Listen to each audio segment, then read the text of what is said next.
Ah, it's Black Mirror season again. I love sci-fi, and although Black Mirror episodes, in my opinion, can be hit or miss, some episodes over the years have really knocked it out of the park. USS Callister is probably my favorite, and Crocodile I've watched several times. It's just a fantastic standalone crime thriller. But what do you do when you've caught up with every episode and you begin to realize that empty hole in your heart is still there? I think the answer's obvious. You dig another hole, looking for Black Mirror adjacent stories that maybe you haven't seen. Luckily, I have a shovel. If you like Black Mirror, here are 5 films I would personally recommend, you sad sack of... And as always, I want to give a special thanks to our patrons over on the Backfocus Patreon. Check it out if you'd like to help support this channel. Das ist etwas, wovon 93% der deutschen Frauen träumen. Dann kommst du vielleicht selber drauf, zu welcher Gruppe ich gehöre. Zu den 7%? Wie hast du das nur so schnell ausgerechnet? The idea of robots as romantic companions certainly isn't a new one. Before the Black Mirror episode Be Right Back explored the concept of using AI to recreate a deceased loved one's personality as a lifelike cyborg, there have been countless stories touching on similar concepts. Even Data got laid in Star Trek. I am programmed in multiple techniques. A broad variety of pleasuring. You sly dog. But what I enjoy are the different angles each story takes, and I'm Your Man does plenty to separate itself from the rest. Tom kann auch sprechen. Tom ist ein freundlicher Roboter. Naja, also da merkt man das natürlich schon, ne?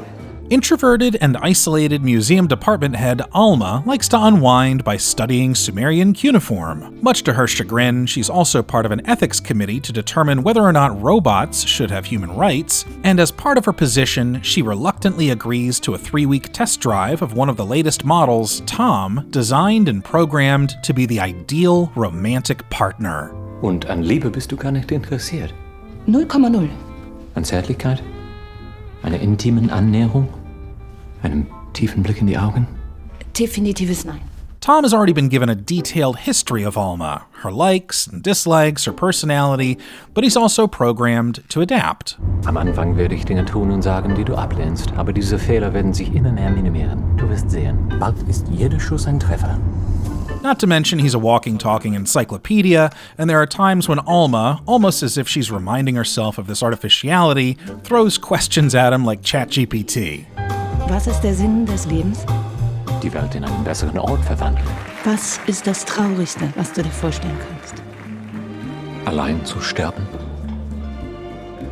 Because the film has the tone of a romantic comedy, you can probably see where this is going, right? You know, in her experience with Tom, she learns to let herself be vulnerable again, but it's still a fascinating journey, and Tom's matter-of-fact analysis of Alma's emotions manages to come off as bluntly funny, yet sweet at the same time. Dein Schmerz ist lächerlich, weil relativ ist. Aber ist auch nicht lächerlich, weil ein Teil von dir ist, und deswegen liebe ich ihn. And while we're on the topic, Dan Stevens is just incredible as Tom. The physicality alone is a lot of fun to watch, and there's just this infectious charisma and charm. It reminded me a little bit of Jude Law's Gigolo Joe and AI artificial intelligence. But there are also echoes of the relationship Joaquin Phoenix has in Her. He's patient, he's a gentleman, he can pick up social cues, and it's a fun reversal to have the human not want anything to do with the robot. Mein Algorithmus ist darauf ausgerichtet, dich glücklich zu machen. Super. Ja, dann dürfte es kein Problem sein, mich einfach in Ruhe zu lassen. Das macht mich am glücklichsten. So if you're looking for a new take on an old idea, I'd recommend it. To me, it seems like Black Mirror and similar stories usually like to go the pessimistic route with a brooding, ominous message. And hey, I personally love it when a sci-fi story has an overwhelming hopelessness with no redemption. But I'm Your Man was just a nice palate cleanser. In a way, it's kind of geared towards the savvy sci-fi filmgoer. It assumes you've explored the dark side of these tales, acknowledges it, and instead just tells a sweet story about the difficulty of discovering who you are and the irony of having a machine help you with the journey. Wieso eigentlich der englische Akzent? Du scheinst Männer attraktiv zu finden, die etwas leicht Fremdes haben. Nicht einheimisch, aber auch nicht exotisch. Briten eben. Do you own a quantum computer? No, I don't. Well, that's why it's wrong. Well, why would it be different? I mean, calendar's a calendar. Nope. Everything the city does now is quantum. In an alternate world where a new kind of quantum technology has become the groundwork for the latest in personal computers and communication, Ray is a middle-aged blue-collar guy. He's perpetually confused, frustrated, and suspicious of this new technology. Even down to the way he talks and dresses, this is a man clearly out of his element. So then, like, what is my type? You have kind of like a 70s mobster vibe going on. Yeah, no, I've heard that one before, yeah. But he needs a job, hey! And a friend of his helps him with a loophole that can get him a job in an exclusive new branch of gig work known as cabling, in which workers hike for miles to connect cables to these large quantum cubes, thus expanding the quantum network.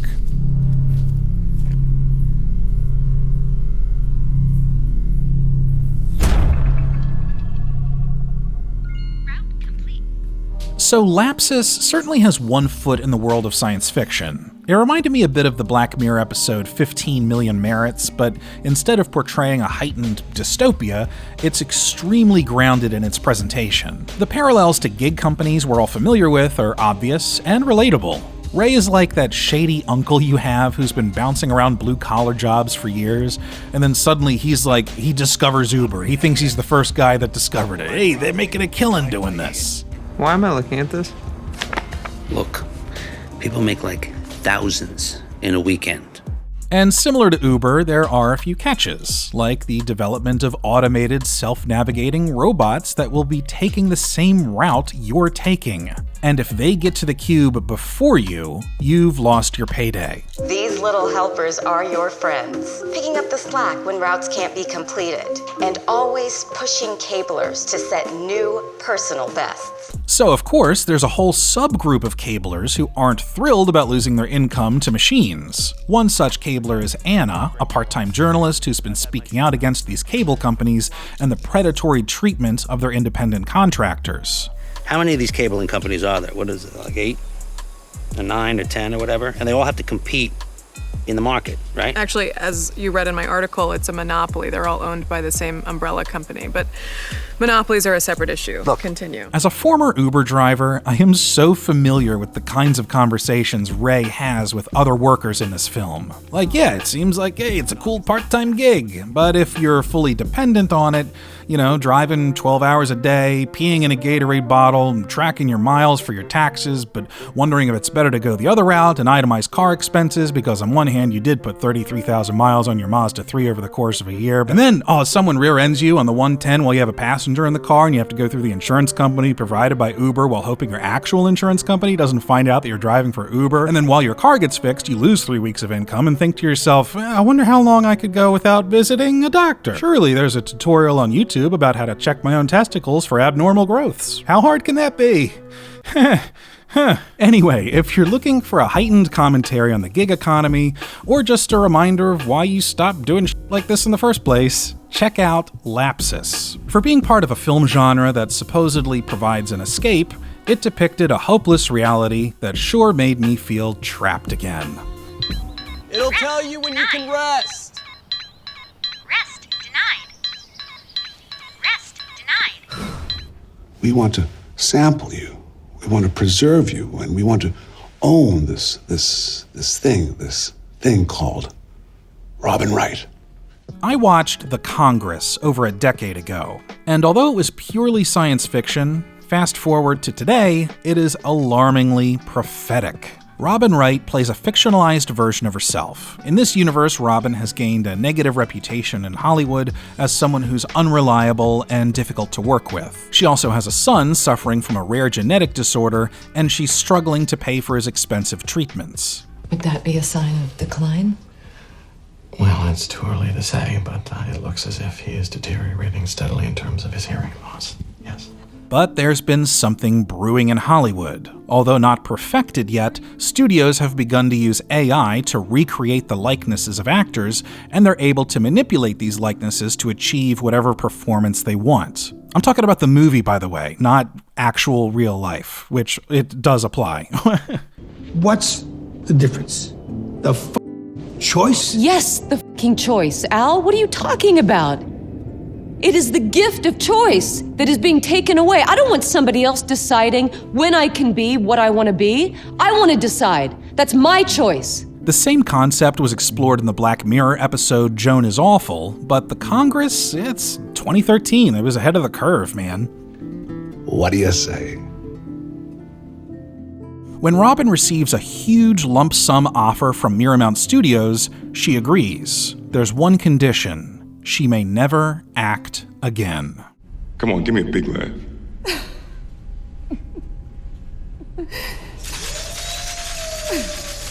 Big laugh, yeah. But that's only the first act. This gets wild. 20 years later, Robin, or Robin's likeness, is the star of a popular action franchise, Rebel Robot Robin. She's asked to renegotiate her contract, so she travels to Abrahama City, a vividly animated dreamscape utopia where most of the population takes hallucinogenic drugs to interact with each other collectively, complete with their own personalized avatars. She even runs into a familiar face.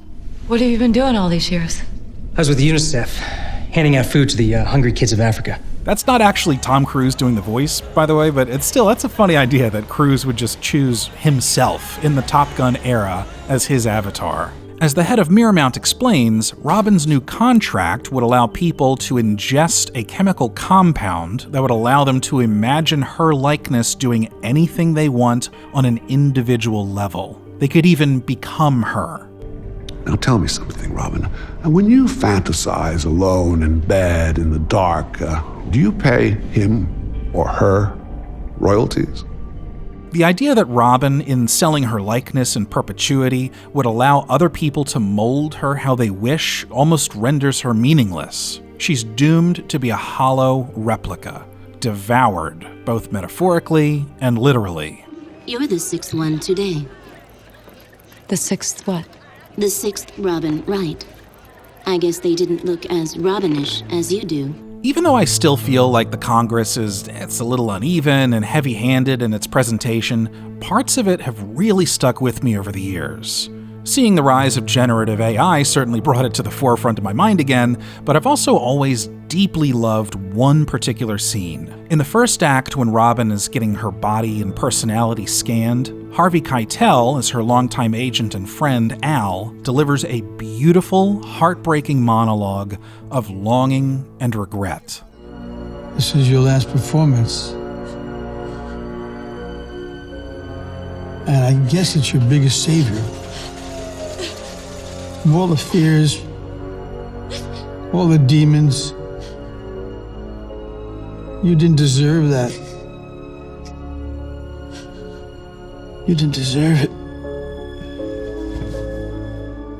So overall, yeah, the Congress may have some flaws, at least in my opinion, but even so, I still think it's incredibly bold with its exploration of what makes us human and our willingness to destroy it. And you were perfect for me.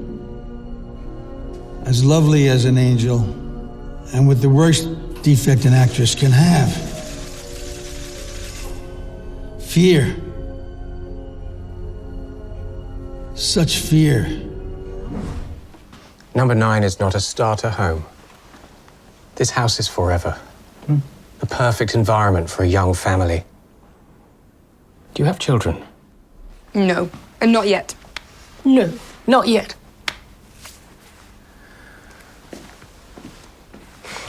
Tom and his girlfriend Gemma are looking for a new home. Upon talking with a perfectly normal-looking, normal-speaking, definitely a human being of a realtor, Gemma and Tom. Lovely to meet you. He takes them to Yonder, a new up-and-coming development, and shows them around one of the cookie-cutter homes, and then he just abruptly leaves. His car's gone. Good. Let's get the out of here. Tom and Gemma begin to realize that they can't escape. Roads circle back on one another, and the view from the roof reveals an infinite blanket of identical plots of land. Tom, what do you see? Hey, maybe we should follow the sun. We come to learn that they've been kidnapped, presumably by aliens, and are forced to raise a rapidly aging alien child. Are you overwhelmed again, Mother? I am not your mother. Who is my mother? God knows. Dog nose! Dog nose!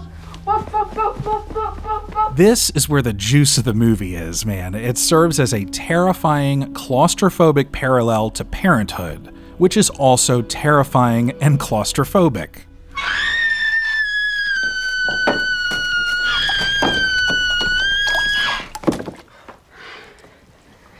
Yum, yum. The child's constant needs drive Tom and Gemma apart, especially as it becomes clear that they both view the child differently. Look, it has you acting like you're its f***ing mother, okay? You're putting it to bed at night, you're telling it not to watch cartoons. Tom, let me up. The first time I watched this, I didn't like it. And I think I know why. It did such an excellent job of enhancing every facet of anxiety you face when you have a child, and it takes out all the other stuff that's great about it. And speaking from experience, sometimes there are those moments where you're just completely overwhelmed, there's no respite, and all you can see in your head is the bad, the times when you are at your worst. At one point, in an attempt to find a way out, Tom begins to dig a hole. Tom, stop! Gemma, please, just let me dig, okay? This is something that I could do. Please, just let me do this. After a while, it seems like a futile task. Nobody's coming to stop him, and, at a certain point, maybe he even realizes it's pointless, and it instead becomes an escape, an excuse to not be present as a parent. All right, I'm gonna head back out. Oh, wait for me. I'll come with you. No, you know what? We only got the one spade. Ooh, I could use the pick. It kind of comes off in clumps now, but thanks. And apart from the commentary, man, it's just an icky feeling movie. There's no background sound where they live. It's just really dead quiet. The kid's voice, it's like dubbed by several different voices in different pitches, and it's just otherworldly. I really don't want to think about it anymore. In the same way Black Mirror sometimes focuses on inescapable systems or soulless artificial routine, Vivarium has stuck with me. I feel trapped thinking about it, and I just want to go home. I want to go home. Silly mother, you are home.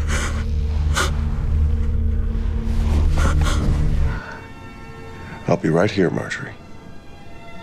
Whenever you need me. I have all the time in the world. In a previous video, I praised the film The Artifice Girl, which, like a stage play, used a small cast, a minimalist setting, and heavy dialogue to explore themes of humanity through a captivating sci-fi angle. Marjorie Prime is in a similar vein. In fact, it was a stage play written by playwright Jordan Harrison about a distant future in which realistic holograms, called primes, can be made in the image of deceased loved ones. The phenomenal Lois Smith, the only original cast member of the play, plays Marjorie, who's in the middle to late stages of dementia. As a comfort, her daughter and son-in-law provide her with a prime of her late husband, Walter. Something's a little off with the nose. I'm sorry. Or maybe it's my memory. The story plays around a lot with the concept of memories, how things can be exaggerated over the years until they essentially become a new version of a story. In one conversation when Marjorie is more lucid, she even instructs Walter Prime to lie to her by completely changing the story of when Walter first proposed. What if we saw Casablanca instead? Let's say that we saw Casablanca in an old movie theater with velvet seats, and then on the way home you proposed. And then by the next time we talk, it will be true. Something I appreciated was how these primes were portrayed. I feel like there's always this temptation in a sci-fi story to make an artificial being seem more human, to the point where you can't tell the difference. In Marjorie Prime, however, the primes are consistently false, just a mere echo or imitation of the person they're supposed to be. Which makes sense in a brilliant way because they depend on other people's memories of that person to build their personality on. Detached. Well, yeah. By the time I came along, you had kind of removed yourself from the conversation. You were outside looking in. It not only makes the concept more realistic, but as the story unfolds and we see actors playing prime versions of their real characters, there's a clear difference in their performance. You could smile less. That would be more her. Me. You. Yeah. Thank you for observing that rule. Pronouns are powerful things. Also, can I just say, in addition to the rest of the cast, I was so happy to see Gina Davis in something. She gives a beautiful performance as a daughter wrestling with who her mother is and was and what kind of mother she wants to be. And what are humans like? Unpredictable. Really? Because I think we're predictable. I feel pretty predictable. I see. What? You want to be more human, too. Marjorie Prime is a gentle, intimate story that's bold in its scope, right? It's not flashy, there are no shocking twists or cheap gimmicks, and I genuinely don't understand the mixed audience rating on Rotten Tomatoes, by the way. Maybe people were expecting something more extreme going in? I don't know. It's just another quiet gem in the sci-fi genre that encourages reflection, celebrates unconditional love, and as long as my memory doesn't go, it's going to stick with me for a long time. When you remember something, you remember the memory. You remember the last time you remembered it, not the source. So it's always getting fuzzier, like a photocopy of a photocopy. It's never getting fresher or clearer. So even a very strong memory can be unreliable because it's always in the process of dissolving. Alrighty, enough about the future. I'm looking for what's already out there. I know there are some other Black Mirror-esque films or TV shows that have been made. Severance is one of them, by the way. You know, we've been talking a lot about Severance lately, and creator Dan Erickson has said it was inspired by the White Christmas episode of Black Mirror. Yet John Hamm was in that, and he was in 2 of the movies on this list. There's just something about John Hamm and disconcerting, weird sci-fi stories. Alright, getting sidetracked. If you guys have any recommendations for stories that will convince me that the rapidly evolving technology we're consuming is rotting our brains and that our lives are a cyclical hell from which there is no escape, let me at it. Thanks for watching.